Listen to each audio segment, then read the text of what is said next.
theme of civil religion within America, supported by Robert N. Bella, demonstrates why it should be carefully regarded as a religion in today's world. Durkheim's assumption concerning religiosity specifies that every group in society has some kind of religious dimension.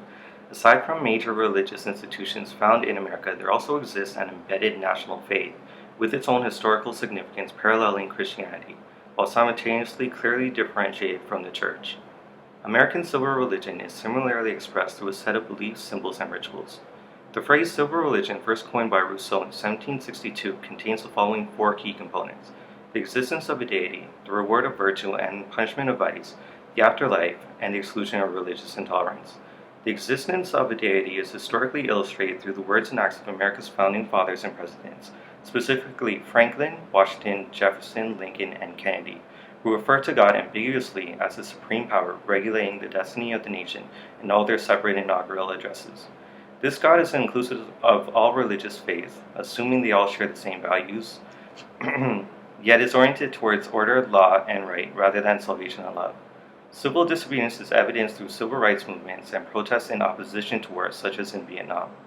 The afterlife is signified through annual sacred events and solemn rituals such as Memorial Day, that honor martyrs and war dead in the spirit of sacrifice and the attainment of the American vision. American civil religion ultimately serves to mobilize support for the attainment of national goals through invoking powerful symbols of national solidarity and deep levels of personal motivation. Throughout the years, the definition of the word martyr has been changing, and it finally reached the conventional meaning that it has today. Martyr is defined as a person who's killed for their religious beliefs. However, when you look into the etymology of the word martyr, it originates from the Greek language. The literal translation of the word martyr means witness. This definition was further described by Israeli anthropologist Galit Hassan Rochem to also mean that martyr always served in the generation of mutual relationships of entities contesting their legitimacy under a sacred context. One interpretation of the literal translation would be the idea that when martyrs die for their own beliefs, they want others to witness their worldview for which they're giving up their lives for. The connotation of the word martyr varies depending on the context it is being used. It has a positive connotation when it is used to describe Western existentialists and humanists such as Albert Camus and Simone de Beauvoir. The connotation, however, changes to a negative one when it is described to people of the Middle East. This idea was exemplified in Hassan Rochem's essay, where she was describing the funeral of her friend Daphne. Daphne was tragically killed in a bombing.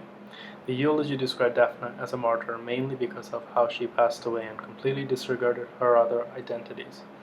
This ties into the political issue of labeling people and maintaining power. If the person had passed away due to natural causes, that person would unlikely be labeled as a martyr.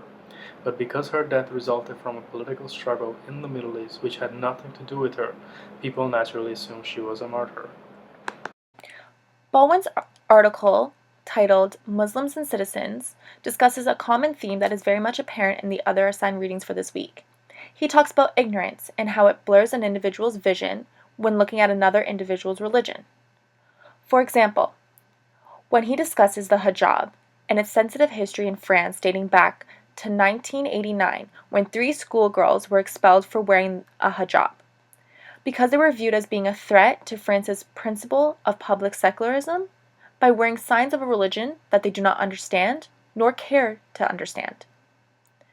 Those bearing witness to the hijab are viewing it as a cultural and political threat rather than an innocent religious belief or act.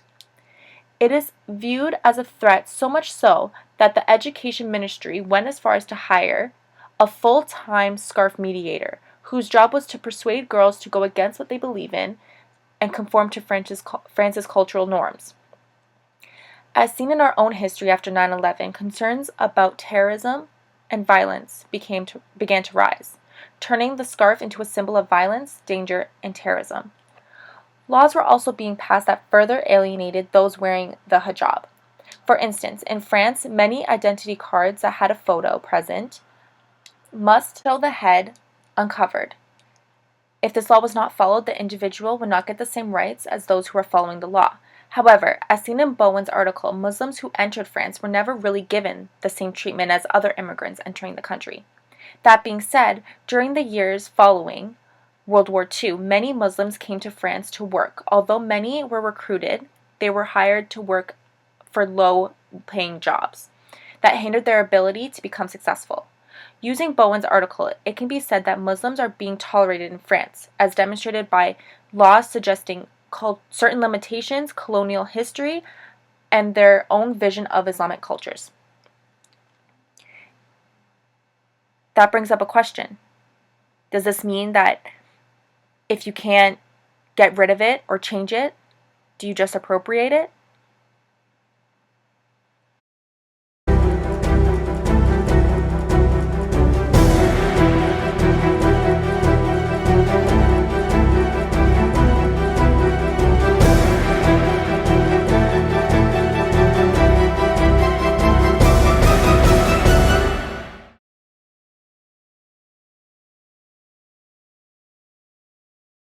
Not appear that there's any kind of an effort up there yet. Now remember, oh my God. Oh my God. That looks like a second plane. Terrible. Has I just did not hit. see a plane go in. That just exploded. We just saw another plane coming in from the side. You did. That was out of Yes, and my that's view. the second explosion. You could see the plane come in just from the right-hand side of the screen. So this looks like it is some sort of a concerted arriving at the scene.